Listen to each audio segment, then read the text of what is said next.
तो ई कहियो काल कर स्वयं मूल्यांकन तो होइत हेतै। हाँ तो स्वयं मूल्यांकन में होता जे कथी लग गेल रही से नहीं अफसोस नहीं, होइत रहे। अफसोस नहीं है। अच्छा अफसोस तो नहीं है एहि दुआरे कि जै दुआरे गेल ओकर तो बहुत बहुत रास उपलब्धि तो ओकर भोगलिए न। तो माओवादी जनयुद्ध में गेलै, अहाँ गणतंत्र भोगि रहल छी। माओवादी जनयुद्ध में गेलै, समाजवाद के चर्चा एहिठाम खुलेआम भऽ रहल छै कि जी माओवादी जनयुद्ध में गेलै माने एहिठाम राजतंत्र एकटा इतिहास भऽ कऽ रहि गेलै कि एकटा तऽ ई उपलब्धि तऽ छै। हाँ जतेक के लेल गेल रही तते नहि गेल, तते नहि भेटल, सही स्थिति रहल कि तो बहुत रास यदि हाँ यदि हम ई सोचऽ लगी जे हमरा की भेटल तऽ निश्चय हमरा में अफसोस सब जना नहि शुरू भऽ जायत। सही बात सही। जेना अखन माने बहुत रास छै अपने हमरा चाहिए, हमरा ई पद चाहिए, हमरा ओ पद चाहिए, ई सोचि कऽ जखन हम सोचनाइ शुरू करै छी तऽ वएह छै हम आयु जै उद्देश्य से गेल रही तै उद्देश्य से गेल। आप इसी तरह आप ओहिसँ जुड़ा के अर्थ की छै कि विसर्जन के, विघटन के, धोखाधड़ी के ओहिमे शामिल भेनाइ की स्थिति भऽ गेलै कि ओहिसँ नीक छै अहाँ निकलू दोसर अवसर अहाँ बना सकै छी तऽ बना।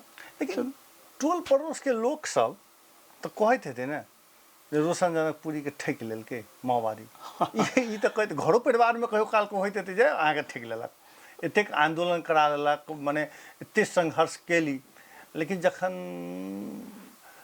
पार्टी के उपलब्धि भेलै तऽ ताहि उपलब्धि के खुशहाली अपना सब नहि मना सकली से तऽ होइत हेतै। एना छै कि एकटा लंबा माओवादी संघर्ष या मार्क्सवादी संघर्ष एकटा लंबा संघर्ष छै कि ई कोनो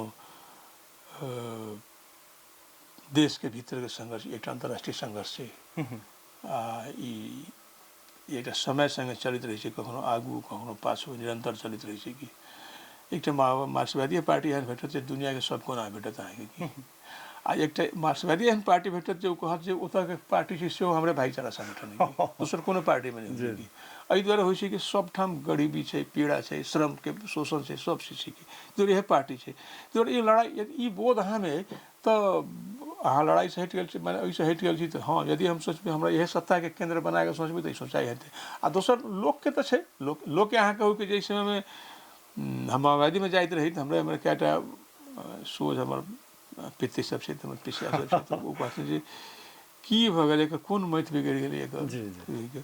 आ जखन हम शांति प्रक्रिया के बाद हम एहिमे एलहुँ तऽ कहलकै जे सबके दिन अबै छै एकरो दिन अयलै कि आ नहि किछु भेलै तऽ कहलकै जे फेर ई तऽ ओहिना के ओहिना छै।